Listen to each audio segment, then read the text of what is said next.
in lesson 8.5, we're actually going to divide this lesson into two parts. But we're going to talk about what happens when we need to do some calculations and our triangle is not a right triangle. If it's not a right triangle, we can't use the SOHCAHTOA. However, we can use what they call the law of sines or the law of cosines. So, in this lesson, you will learn to solve any triangle, and to do so you'll need to calculate trigonometric ratios for angle measures up to 180 degrees. So they're going to ask us first in example A to just use our calculator and to calculate the trigonometric ratio and round them to the nearest hundredth. Now you'll notice that these angles that we're calculating for are obtuse angles. So we're going to do it the same as before. We're simply just going to type it in, the sine of 135. So my ratio here would be about 0.71 as an decimal to the nearest hundredth, or the tangent of 98. But you'll notice that you might get some odd numbers, such as negative 7.12. Or the cosine of 108, again, we get a negative value. And that's different than what we saw before. But that's okay.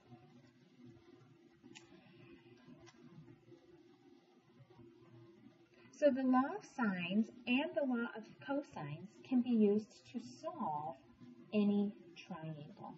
It does not have to be a right triangle. So it can be used for any type of triangle. Let's take a look at the law of sines. The law of sines, first of all, if you take a look at the triangle, you're going to notice that angle A and side A are opposite from each other. Angle B and side B are opposite from each other, and so on. And we are always going to think about it in that way. And here, my angles are labeled with the capital letters.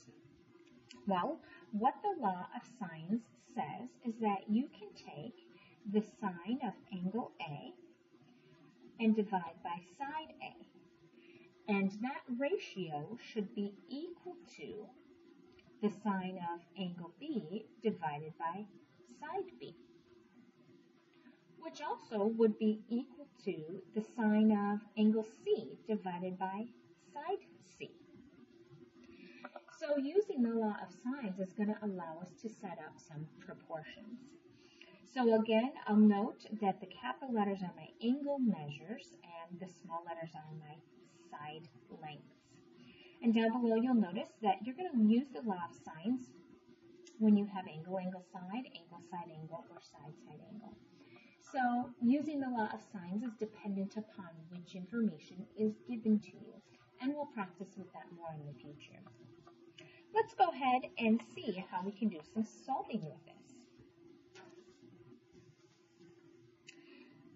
So I've put the law of sines at the top of your paper for you to refer to. If you take a look in question number 1, they are going to ask me to find side NP. Well, side NP, it doesn't matter whether I label it A, B, or C. In fact, I tend to use X. Okay, with the law of sines, side C is not necessarily your longest side, like it is with the Pythagorean theorem. But what is important is the angle that's across from it, information that I know. We could think about this here as side B and angle B. And I look here, I could think about this as side A and angle A. So if I wanted to set up my proportion to solve, I know that if I take the sine of 39 degrees divided by 22, that ratio should be equal to the sine of 88 degrees divided by x. And we did a lot of work in Chapter 7 solving our proportions, so we know that our cross products need to be equal. I'm going to take a look at that. My cross product here says I'm I'm going to take x times the sine of 39 degrees. That should be equal to 22 times the sine of 88. Well, I can go ahead and still solve for x. I'm going to divide by the sine of 39 degrees. What I do on one side, I have to do on the other. So this tells me that x is equal to 22 times the sine of 88 degrees all over the sine of 39 degrees. Now I'm going to go ahead and calculate that, and I'm going to tell you that we don't want to round our answers until the very end. And so I'm actually going to calculate it all at once. It's a good idea to get into the habit of putting your numerator in parentheses. My numerator is 22 times the sine of 88. I want this divided by the sine of 39 degrees. And I can see rounded to the nearest hundredth, I get about 34.94. Now the other way that I could calculate that is I could take 22 times the sine of 88, and I like to tell kids to make sure you hit enter or equal. Now this is the case where I wouldn't round this off. I'm going to keep this answer, this long decimal, and then hit divided by sine 39. So that I'm not rounding, I'm going to get the most accurate answer. So x is approximately 34.94 units.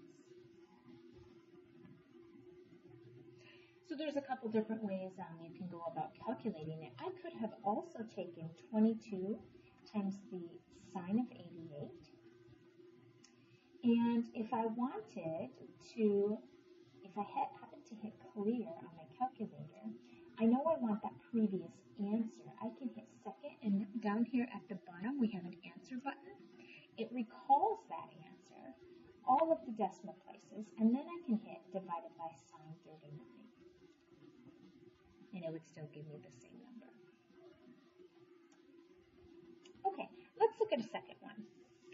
As I look at number 2, I can see that I'm looking to find my side SU. Well, how am I going to set this one up? My side SU is actually across from angle T, and I don't know that angle measure. However, because I know this angle is 64 and this angle is 41, would you agree we can simply subtract from 180 degrees? So subtracting 64 and 41, we're actually going to find that that's a 75-degree angle. The other information that I'm going to use is that angle 41 is across from 18 degrees. That's going to allow me to set up my proportion. So again, I'm going to take the sine of 41 degrees divided by 18. Should be equal to the sine of 75 degrees divided by x. We're going to take a look at our cross products. Here I would find that x times the sine of 41 degrees is equal to 18 times the sine of 75. If I'm solving for x, I'm going to go ahead and divide by the sine of 41 degrees. And therefore we would find that x is equal to 18 times the sine of 75, all divided by the sine of 41. So let's go ahead and calculate. I'm going to take 18 times the sine of 75 degrees. I want that entire decimal, I want to divide by the sine of 41. And I'm going to find out we have about 26.50 rounded to the nearest hundredth. And again, you always want to ask yourself if that answer makes sense. And looking at the numbers in my calculator, or on my triangle here, I see that this would be the longest side, so 26.5 seems feasible. Okay, let's take a look at one more. Number 3. Question number 3, we're looking to find the measure of angle Q. So this one is slightly different here because I'm looking to find this angle measure. Well, I can still set up my ratio. I see I have 51 degrees across from 8 units here, and my angle Q is across from a side length of 6. So my sine of 51 degrees divided by 8 would be equal to the sine of, here I'm going to say the sine of x divided by 6. And again, we know that we're going to take a look at our cross products.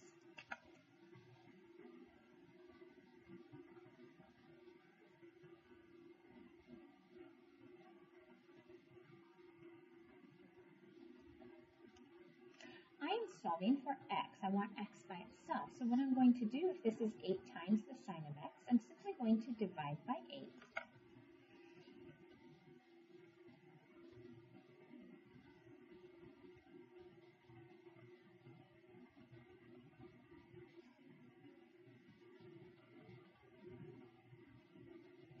Now if I go ahead and calculate 6 times the sine of 51 divided by 8, I find out that I get 0.58. Now does it make sense that my angle measure would be 0.58? No, because that's actually what the sine of angle x would be. What do I need to do if I want the angle measure? Well, remember, we talked about in lesson 3 that we need to use the inverse of that. And so I'm actually going to go back to my equation here. In order to find the angle measure for x, I need to kind of undo taking the sine. We would use the inverse. But what I do to one side, I have to do to the other. So the inverse sine of 6 times the sine of 51 divided by 8 is actually what equals x. And I still have this on my calculator. I don't really want to round that to 0.58, but I do want the inverse of that whole decimal. So I'm going to do second sine so that I have the inverse, and I want it of my previous answer. So I'm going to go ahead and use that answer button down at the bottom, and it will pull that whole decimal to take the inverse sine of it. My inverse sine then would tell me, well, to the nearest degree, this is about 36 degrees, or about 35.65 degrees.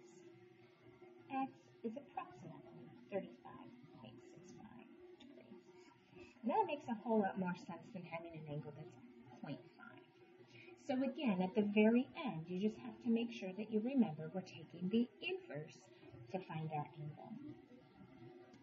If you have further questions on this, please stop in and see me.